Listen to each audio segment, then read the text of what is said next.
Tune in next week where we will talk about the horrendous creation that is this floating Barbie platform.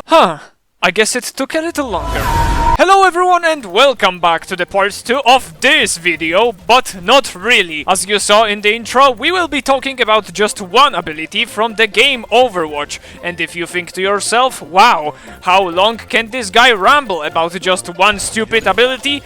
You must be new here. Lifeweaver is the newest addition to the hero roster, and with a new hero, there's always a new set of abilities. And this time, Blizzard rolled out with one of the most controversial kits so far. Not only do we have an ability that directly influences the position of your own teammates, giving you the potential to either save a brainless idiot or ruin their entire day with many possible options, but we also have this horrendous thing. 100 likes and I will make a part 3 next week just about live grip. But now let's begin our over-dramatic and over-complicated discussion and review of this PDF platform.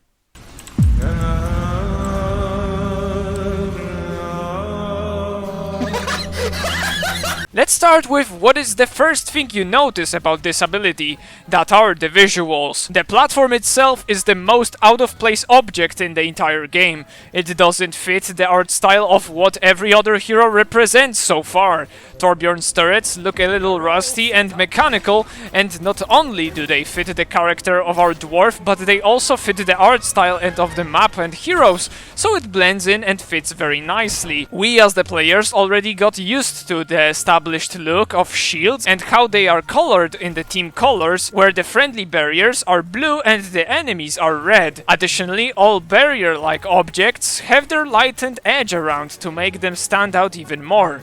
Last comparison is the closest creature we have to Lifeweaver, and that is Symmetra.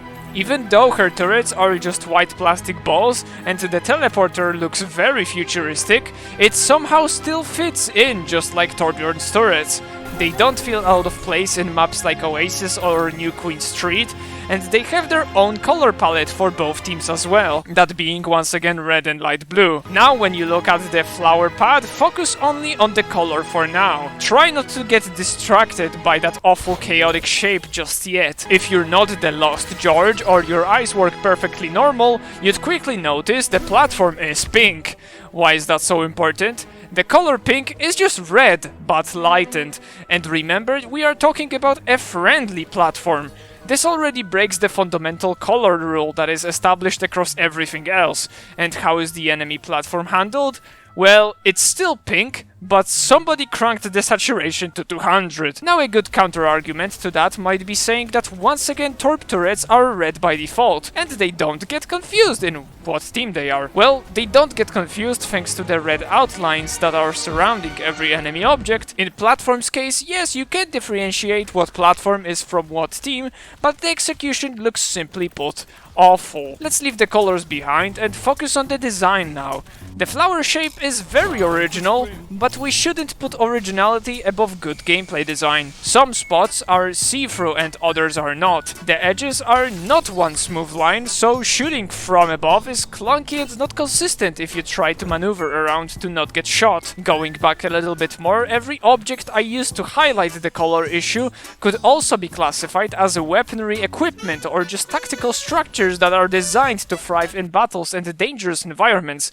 But the platform is just scratching all of that for the sake of erecting a flower in the sky. Making a magical platform in the shape of a flower doesn't make you somehow eco-friendly, and it's just stupid to me that this hero thinks to himself that he's some sort of nature's protector, because he makes the exact same stuff as Symmetra, but his are shaped like objects in nature. Lastly, in this segment I'd like to touch upon the material the platform is made out of. The hero description clearly states that he's using the light bending technologies that are known to look like this. Transparent, shiny blue objects. Then, explain to me please, how does Lifeweaver make his stuff look like they are made out of the cleanest plastic on the planet? Eco-friendly hero, by the way. What would make my mouth shut and take back all the negative stuff I say about this hero is if the platform followed the same rule of design as his life grip ability.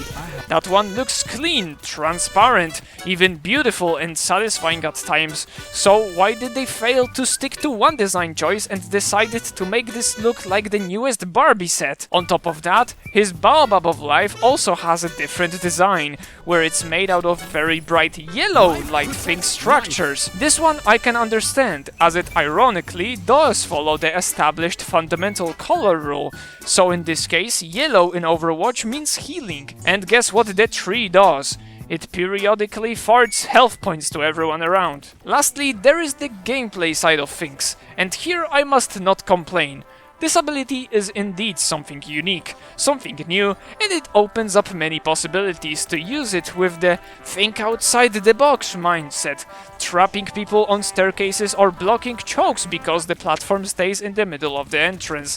The intended way to use this platform is to either grant the high ground advantage anywhere you want on the map, or to get to hard to reach places, and using this platform as a trampoline. All of that is also possible to be given to your teammates because, big shocker, this hero is actually a support. The cooldown feels fair, opposite to this stupid dash, and overall, if not the looks, I'd say this ability fits perfectly into this game.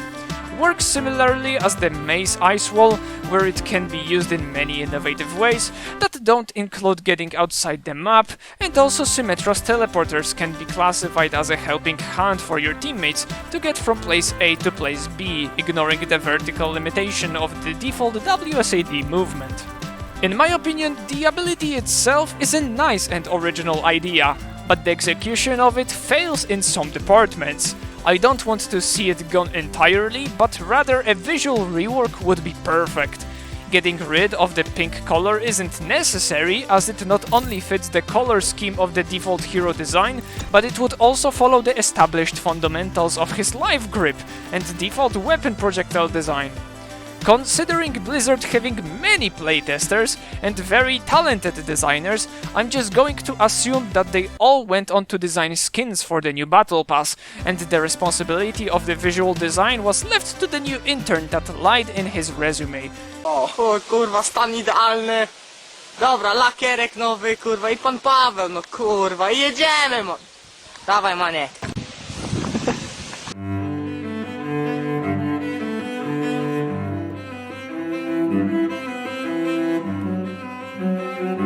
If you enjoyed this video, then make sure to leave a likey, and if you are interested in seeing more awesome content like this one, then make sure to subscribe. That will be it from me for today. Thanks for watching, have a lovely day, bye bye.